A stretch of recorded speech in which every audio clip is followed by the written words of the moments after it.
Hello friends, welcome back to my channel अथप्स ममा। So आज हम बात करने वाले हैं प्रेगनेंसी में मिसकैरेज के बारे में।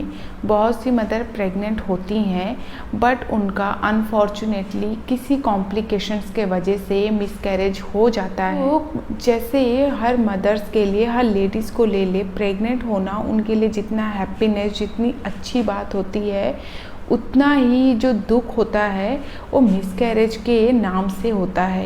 ये सुनने से ही बहुत ही सैडनेस एक आ जाता है। बट बहुत सी ऐसी कौन सी कॉम्प्लिकेशंस होती है या कौन से रीज़न होते हैं या टाइप ऑफ जो मिसकैरेज होते हैं वो कितने टाइप के होते हैं, इनके बारे में भी जानना बहुत ज़रूरी है। आई होप ये हो सकता हो कि आपकी जो पहली प्रेगनेंसी हुई हो वो मिसकैरेज हो गई है, तो वो कौन से रीज़न से हुई है, क्या हुई है, वो भी आप जान सकते हैं इस वीडियो के थ्रू। तो आज मैं स्पेशली इसी बारे में ही बात करने वाली हूँ कि जो मिसकैरेज होते हैं वो कितने टाइप्स के होते हैं। मिसकैरेज होने के 3 रीज़न हो सकते हैं। एक, अगर मैटरनल प्रॉब्लम मीन्स मदर में कुछ डिफॉर्मिटी है, मदर में कुछ हेल्थ इश्यूज हैं, तो उसके वजह से हो सकती है मिसकैरेज। सेकंड है, अगर बेबी का अच्छे से ग्रोथ नहीं हो रहा है, बेबी का डिवीज़न नहीं हुआ है, बेबी का जो फेटल से बेबी डेवलपमेंट होने में किसी चीज़ में कमी होने के वजह से नहीं हो रहा है, उस वजह से भी मिसकैरेज हो सकता है। और थर्ड है, वजह से वो टॉक्सिक हो रहा है और बेबी को जो आगे ग्रोथ नहीं करने दे रहा है, तो उस वजह से भी मिसकैरेज के चांसेस हो सकते हैं। मिसकैरेज की जो सिचुएशंस होती है वो हर महिला में अलग अलग प्रकार की होती हैं। ये आपको बोथ तरफ से ही आपको बहुत वीक करता है, फिज़िकली भी और मेंटल भी।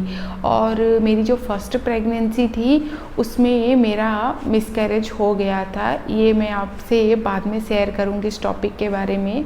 गर्भावस्था के शुरुआती दिनों में भ्रूण का मीन्स एम्ब्रियो का नष्ट हो जाना, इसे हम अर्ली मिसकैरेज कह सकते हैं या अर्ली एबॉर्शन कह सकते हैं। 2 मंथ्स में मोस्ट ऑफ मिसकैरेज होते हैं। उनमें मोस्टली देखा जाता है कि फीटल का डेवलपमेंट नहीं हो पाता है या उनका डिवीज़न अच्छे से नहीं हुआ रहता है फर्टिलाइजेशन के टाइम पे, या एक्स्ट्रा क्रोमोसोम होते हैं, या जो क्रोमोसोम कम होते हैं उस वजह से भी हो सकता है। बट अगर 5th मंथ से पहले मीन्स 2 से 5 मंथ के बीच की जो प्रेगनेंसी में मिसकैरेज होता है, तो इसमें मदर्स में भी कुछ कॉम्प्लिकेशंस हो सकते हैं या कुछ ऐसी चीज़ें होती हैं जो बेबी के स्पेस के लिए टॉक्सिक क्रिएट करती हैं, जिससे बेबी नष्ट हो जाता है। तो इस मिसकैरेज को हम लेट मिसकैरेज भी कह सकते हैं। अब हम बात करते हैं मिसकैरेज के लक्षण क्या हैं, सिम्टम्स ऑफ मिसकैरेज। तो मिसकैरेज होने से आपको कमर में दर्द होता है, ब्लीडिंग धीरे धीरे बढ़ने लगती है, उसके साथ ऐंठन होता है, कमर में दर्द, बुखार, ये सारी चीज़ें मिसकैरेज के सिम्टम्स होते हैं। प्रेगनेंसी की पहली तिमाही में जो मिसकैरेज होते हैं और वेजाइनल ब्लीडिंग के लिए जिस टर्म को यूज़ किया जाता है, हम उसे थ्रेटेंड और इनएविटेबल मिसकैरेज कहते हैं। थ्रेटेंड मिसकैरेज में गर्भाशय ग्रीवा मीन्स सर्विक्स बंद ही रहती है और उसके साथ ही वेजाइनल ब्लीडिंग होती है और उसके साथ पेट में बहुत तेज़ दर्द होता है और इसके साथ कमर के निचले हिस्से में भी बहुत दर्द महसूस होता है। प्रेगनेंसी की शुरुआती दिनों में जो वेजाइनल ब्लीडिंग होना और उसके साथ पेट में तेज दर्द होने को हम इनएविटेबल मिसकैरेज कहते हैं। इसमें गर्भनलिका चौड़ी हो जाती है। इसमें पता चलता है कि जो बॉडी होती है वो प्रेगनेंसी को ख़त्म करने के लिए, नष्ट करने के लिए प्रिपेयर हो रही है, तैयार हो रही है। तो ऐसी कंडीशन को हम थ्रेटेंड और इनएविटेबल मिसकैरेज कहते हैं। सेकंड है हमारा कंप्लीट और इनकम्प्लीट मिसकैरेज। कंप्लीट और इनकम्प्लीट जो मिसकैरेज होती है उसमें क्या होता है, ये 2 टाइप्स की होती है। एक होती है कंप्लीट, सेकंड जो होती है आपकी इनकम्प्लीट। कंप्लीट मिसकैरेज में प्रेगनेंसी टिश्यू सारे बाहर आ जाते हैं और इसमें पेट में दर्द, ऐंठन और कमर के निचले हिस्से में दर्द के साथ ब्लीडिंग भी होती है।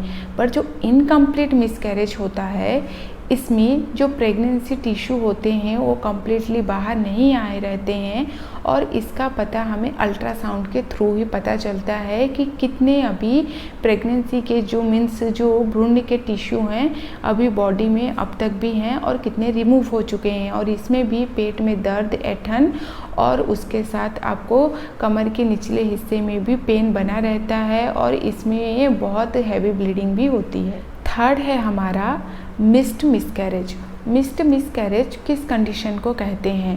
अगर प्रेगनेंसी की जो शुरुआती दिनों में ही भ्रूण नष्ट हो जाता है, मीन्स जो बेबी नष्ट हो जाता है। मिस्ड मिसकैरेज की जो कंडीशन 3 या 3 से अधिक बार होती है तो इसे रिकरेंट मिसकैरेज भी कहा जाता है, बट ये बहुत ही कम महिलाओं में देखा गया है, माने बहुत रेयरली ही देखा जाता है कि ऐसी कंडीशन रिपीटेड होती है। फोर्थ है हमारा ब्लाइटेड ओवम एन एम्ब्रियोनिक प्रेगनेंसी या केमिकल मिसकैरेज। गर्भावस्था के दौरान जो फर्टिलाइज एग होता है वो यूटेरस की जो लाइनिंग रहती है उससे चिपक जाता है, बट इसका आगे बेबी के रूप में डेवलप नहीं हो पाता है और जो बेबी को आगे डेवलप करने के लिए जो जेस्टेशनल सेक होते हैं वो एम्प्टी रह जाते हैं, उसमें बेबी नहीं हो पाता।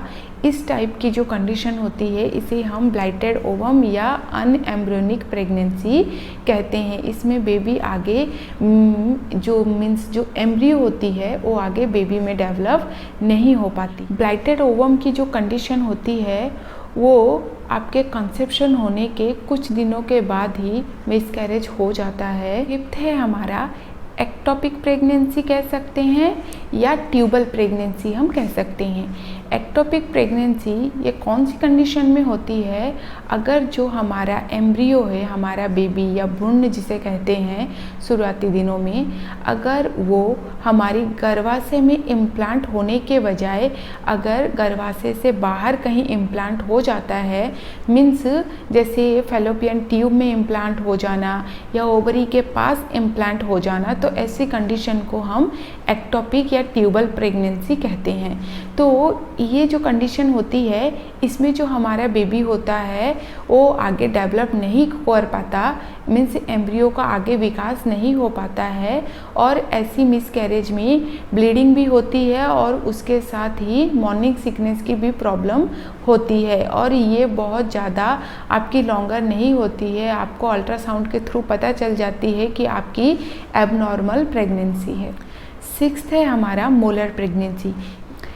मोलर प्रेगनेंसी में क्या होता है, जो हमारा भ्रूण रहता है वो गर्भाशय के अंदर एबनॉर्मल तरीके से डेवलप होना स्टार्ट कर देता है और जो प्रेगनेंसी टिश्यू होते हैं वो एबनॉर्मली डेवलप होते हैं, तो इस कंडीशन को हम मोलर प्रेगनेंसी कहते हैं। तो ऐसी कंडीशन में अल्ट्रासाउंड के थ्रू अगर पता चलता है कि मोलर प्रेगनेंसी है मदर की, तो इसमें DNC मेथड के थ्रू जो टिश्यू होते हैं जो एबनॉर्मली डेवलप हो रहे थे उनको रिमूव आउट किया जाता है, क्योंकि ये जो प्रेगनेंसी होती है ये नॉर्मल नहीं होती है, ये एबनॉर्मल प्रेगनेंसी होती है और इसमें ऑटोमेटिक मिसकैरेज भी हो जाता है, ये ज़्यादा लॉन्गर प्रोसीड नहीं करती है। तो इसमें जो DNC या जो ट्रीटमेंट के थ्रू ही डॉक्टर एडवाइस के उसमें आपके जो एक्स्ट्रा जो टिश्यूज़ होते हैं उनको रिमूव आउट किया जाता है बॉडी से। हमने आपसे शेयर किया कि मिसकैरेज के टाइप्स क्या हैं, कितने प्रकार की मिसकैरेज होती हैं, तो इससे आई होप थोड़ा आपको नॉलेज हो गया होगा। आपके साथ बहुत जल्द नई वीडियो में मिलेंगे, तब तक के लिए आप अपना ख्याल रखें। Thank you watching, bye bye, stay happy and healthy.